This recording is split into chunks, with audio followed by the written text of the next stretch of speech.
Hi, I have put on a shirt specially for talking about decals because this sort of looks like decals. So hopefully this video stands out. Whenever you're looking for the one about the decals, this will be the one. Look for the green shirt. I was hoping to find this, and luckily I did. I didn't throw it away, even though really it should have been thrown away, and I'll get to this. So what I want to talk about is saving old decals, trying to find a way for usability of old decals. I spoke yesterday a little bit about that and then got some feedback, and that's just what I'll cover right now, all of that. Everything about trying not to have trashed decals. Let me start off by this piece. So some manufacturers give you a decal sheet where there's a piece of sellotape around the edge to hold on a protective piece. So you've got a piece of sellotape stuck to the water absorbent paper. Now over time, the glue from that sellotape is going to cause an effect on the paper. And my first suggestion is just get rid of that while it's fresh. If you get the model, get rid of all, and even that you need to be a little bit careful that you don't damage your decal sheet. Carefully take off that sellotape, and hopefully some of the glue from the sellotape has not remained on the paper. Just make sure you get that back to a plain paper decal sheet. Second thing, sometimes, and I'm sure if you've built old models, you've come across that, where this waxy paper, which many manufacturers put on the top, has actually adhered to, sometimes so much that when you peel it off, there's a huge mess. Shredded, fibrous remains of the wax paper on your decal, which mostly should come off by the time when it's wet and you're able to rub it. The downside of that is when it's wet is when your decal is the most fragile. You can achieve that by trying to rub off that bit of fibrous remains of this paper just as soon as that thing got wet. So before that glue starts dissolving, hopefully you can get that off. Now it is worth maybe speaking a little bit about, it is possible with fine sandpaper to even sandpaper the top of decal sheet. As dangerous as that sounds, under certain circumstances you may want to do it. How much do I ever do it? 1 in 100. It would have to be only enough sandpapering to remove the fibrous part but not damage your decal. And mostly it won't, I think. And you can do trials, I'm sure somewhere most people have got decal sheets which are probably unusable, but they're not thrown away. Always good to keep all of the old decal sheets for trials. Okay, now I put this one here for a specific reason. Either in this plastic or in a plastic bag for the model. Sometimes if a model got heated, there can be condensation that occurs inside, or alternatively, like has happened to me, many of my models were stored in an outside shed and it rained for weeks and weeks on end, and you can imagine the average humidity of everything was just so high that your decal sheets absorb a bit of water. They absorb humidity, and this is what happened to this one. So I'll show you this now. What I want you to try and see is, can you see the splintered effect? This is my most shattered decal, and I tested on this one. I tested to see if it was just a visual effect. And no, when you put that decal in there, you can see on these, it absolutely is in a million pieces. So there's nothing usable on here. But as Carl, thank you for that comment, stated and indicated, and I think someone else also indicated about a film. Sorry, Carl indicated about putting the decals between two sheets of something to stop them from bending. So I'll get to that. But someone else commented about the decal film, painting this. Now I can just tell you that I can feel this is an extreme. I don't know if you're going to actually see the reflectivity. The reflectivity of this is, it's not just a flat decal. This is now actually got a substantial matte feel because all of those little splinters have got little up edges on the end. But this is sort of your most absolute extreme. If you painted this with that decal film, you know, cut out a section, paint it with a decal film, and I watched a video on that today where the guy took a good decal and cut into 5 pieces. Don't know if you've seen that one. Now here we've got a decal in about 500 pieces. If you paint it with that film and then take it off the paper, it will probably still be a usable decal, except for, as I say, this surface now. So you're going to have a lesser quality decal than if it was new, but still salvageable. So I'll keep this, and when I get some of that stuff, I'll test it on here. Now, interestingly, the blue one doesn't have that. That blue one is still actually good. So when I said there's nothing usable, there is something usable on there. Now, why do you think that would be? Possibly because the ink to get that blue effect made it a lot thicker decal versus some of these. Maybe this white decal was an extremely thin, whatever they use, whatever pigment and material they use. Now you can see this, actually that is quite interesting.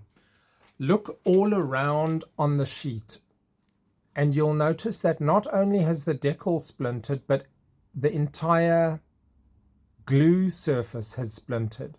So the entire surface of this piece of paper has gone to shreds. Now obviously we don't particularly care about that, but what happens to the undersurface, being the glue, can affect the entire decal, and in this case obviously it's all sort of part and parcel of what's happened there.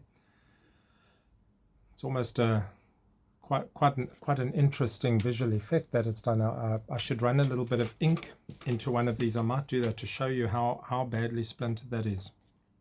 So there is a case where a completely damaged decal is still usable by the use of that film, which is basically an acrylic layer. So probably you could get away with the floor wax, which someone mentioned. Basically just painting it with that acrylic layer, sort of like a varnish, and then taking your decal off as usual. You do of course need to trim nicely around your decal, because that, when you paint it, you're creating more carrier film essentially. Wherever you paint becomes the new carrier film. So you do need to then cut out, which works for certain shapes, but sometimes, for instance, where, well, let's take the cat with the bomb. Is it a cat? If there was a bit of a complicated shape for you to cut out, you know, you're not going to cut out so complicated. You're just going to do a general outline of the thing. So when I get some of that, we'll try that. But that decal is what happens when the thing got so damp, and possibly continuously damp for season after season. So it got damp, then dried out, then damp and dried out, and damp and dried out. I mean, obviously I had this kit for decades. This is the Wildcat. No, it's the Buffalo. It's the Buffalo decals. If what happened to your sheet has caused an actual visual separation between, so not only has it cracked, but stayed still looking like the insignia, but you now actually have cracks visible, then painting it over is sort of defeating the purpose, because it's already all separated a little bit. You're creating a new carrier film, and that will be visible afterwards. Now, on this video that I watched, speaking about this micro scale decal film, they say it prevents decals cracking. Well, it doesn't prevent decals cracking, but it creates a layer on there. So, for instance, in the test that the guy did, he cut the decal into 5 pieces. It doesn't stop it being cut into 5 pieces, just as it wouldn't stop this from being cracked in the first place. But if you painted it onto a good decal, then hopefully we might be able to avoid. And I now get to that part. So when you have, I might as well use this one, I mean, you can't damage it any further. When you put any piece of this into water, the backing part being plain paper, not coated in anything, unlike the glue side, which not only has glue, but it also has carrier film, stopping it from absorbing the water as fast, causes that expansion on that paper side. Sometimes extremely. If you have done this for a while, you'll know that sometimes you put a decal in and the paper basically just rolls up instantly into a little ball, sometimes even multiple curls. Some paper might not be as absorbent and expand as much depending on the type of fiber, and it just curls up slightly and then gradually lets go. Now, if you've got a decal film quality that is quite good, and I mean this would be all over the spectrum with all of the different manufacturers, different types of film, different decal thicknesses, different age of decals. A good decal should be able to handle that flex, no problem. But with the age, as that increases or whatever's happened to that, you can't really say whether you're going to be successful. So this is what Carl said. If you put it in water, and I mean, you might have 2 little plastic bits of sheet, maybe clear, so that you can actually see what's happening. This sort of thing, I guess.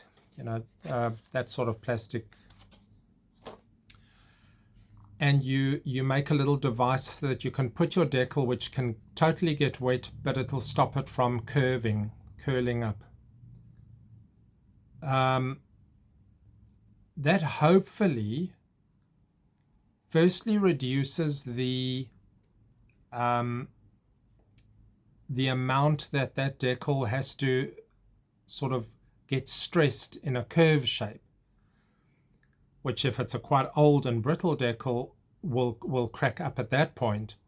Then the worst thing is, which I spoke about yesterday, if portions of this paper absorb water differently and portions are just not absorbing water. This is what happened to me yesterday. So there and there, even though this wasn't the decals I was using, stayed attached to the paper completely. It wasn't letting go. So this curved up, and then it started pulling back. But now the paper underneath is wider than it used to be because it's now absorbed water, but it's still attached there and there. So what it does is, as it's sort of unwinding, it just has to have more decal area, and it just cracks apart like that because it's being held there.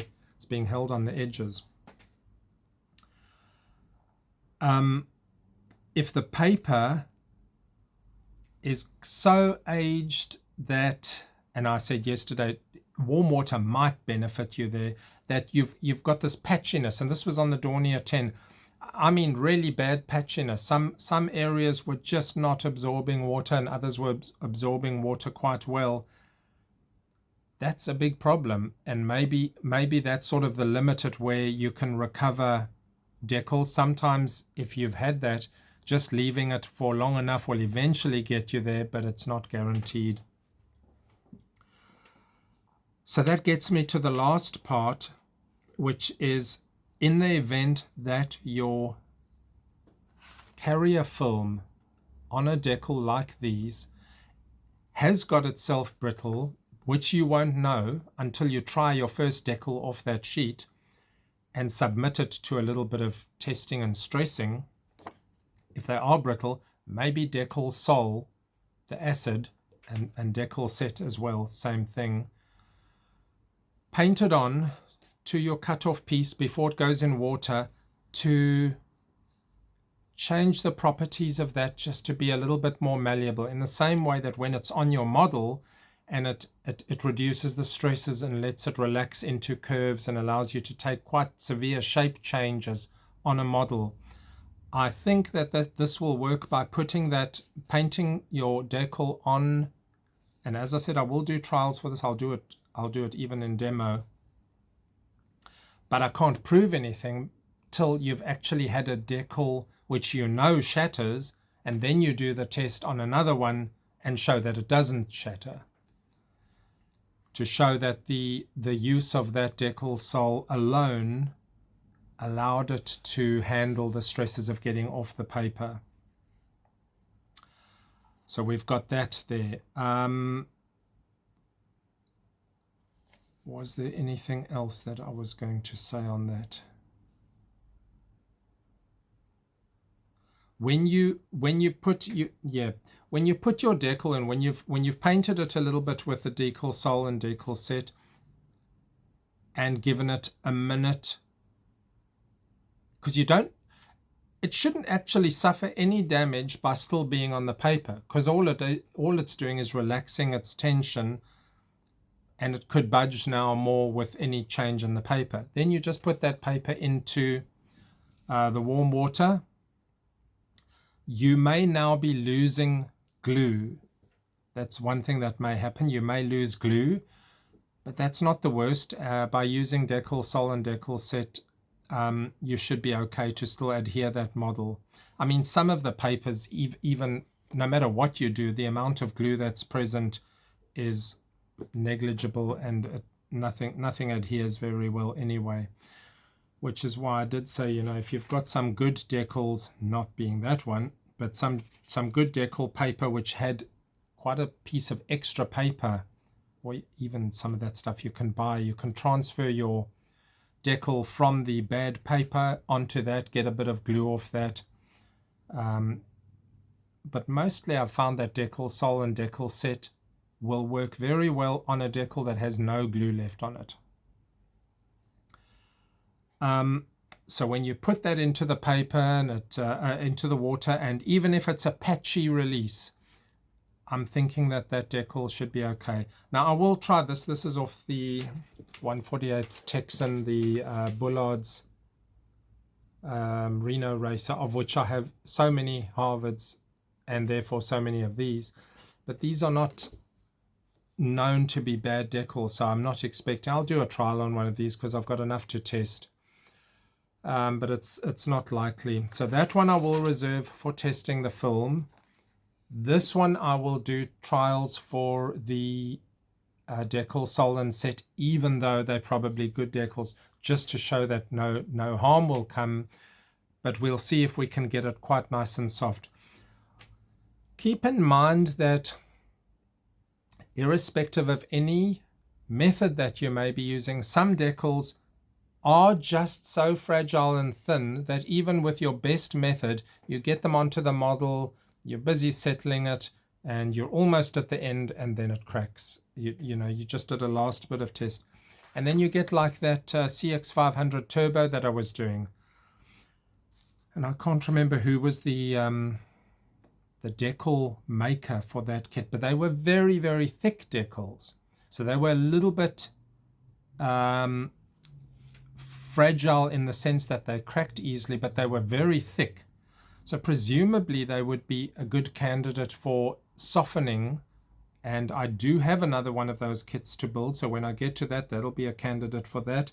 These Tamiya decals are, they're on a good paper, they're on a good glue, but environmental circumstances did cause that.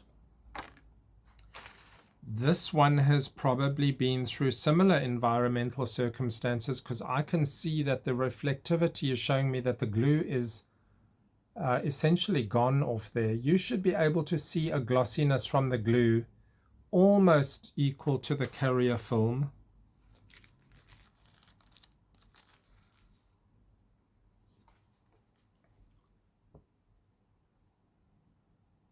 Sort of like that. There you can see that's good quality paper. They're not good decals. Academy doesn't make great decals, but the glue and the actual decal film itself is not bad at all.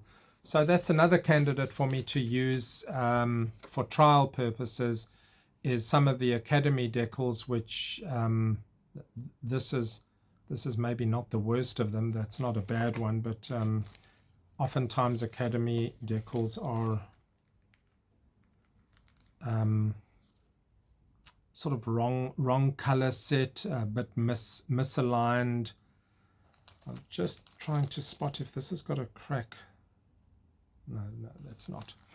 Okay, so again, give me all of your thoughts. Oh, there was one last thing. Yes, good thing I looked at that. Give me all of your thoughts on all of this, and we shall do trials, but I'm hoping that this is quite a meaningful video. So I showed this one yesterday, and I did watch a video on the sun bleaching, and some of you have mentioned that. I haven't done sun bleaching myself, but all I really wanted to say is, if you have ever had plastic things that are in the sun for a long time, you might have noticed that they actually deteriorate and splinter. Various plastic containers. Now, I mean, that may happen due to the different nature, the different molecular plastics that you get. So what I'm saying there is, if you put decals in the sun for a week or more, I have heard stories of people doing many weeks, while you may be getting them to be whiter, they may be becoming brittler. So you may then be at a stage where you do need to be careful and apply whatever tests and trials and methods to ensure that you don't get that. I suspect very strongly that these would be very brittle and crackle, because I've done a model where they sort of look like that before. We've got good paper here, and the glue is still not bad. The coloration is way off, but that's only a coloration issue. The question is, what's the nature of the carrier film itself? And I suspect it is quite brittle, so this would be one of those cases where Decal Sol and Decal Set may be able to help. If you have alternatives to the softening process, now I'm definitely set on that. If it softens it on the model, it'll soften it on the paper. I'm also keen on reducing the stress by keeping it between. Now I've got I don't know where I put that. I've got there it is. Well, this isn't actually one of them, but more rigid plastic. So if I make a little device that you don't want to clamp it in there, because you want the water to easily flow everywhere around your decal, but you just want to stop it from curving. Make a little device where you can pop them in and it stays flat and you can easily get them out. Give them that minute or two till they had that force that they wanted to curve, but then relaxed. And now you can see if you can move them off. By the way, a method that I've done myself on the wet decal, waiting for it to get off, is it just hasn't released and you're sort of trying to budge it off with your finger like that. That works many times, but sometimes the decal is so fragile that that very action just causes the cracking. And I had that with the Dornier. So those Dornier decals were absolutely fragile. And maybe because I used so many of them now, but I still have a couple. So maybe I should actually trial the in a demo on a video here with the Decal Sol set, since I know that sheet was very splintery. So let's plan for that one at least. Okay, as usual, give all of your comments on this, which I think is a very important one. Possibly the most important of the, trying to achieve a finished model with what you've been given type of videos. You can always go and buy more videos, or you can print, and I know I'm just not keen on going that route of replacing everything from a kit for old models. Sometimes you have to, or sometimes you did obtain a spare set, a more modern printed set, but I'd like to really get it to a point where I can save 90% at least of all of these old decals. Okay, demo in the next video then. Cheers.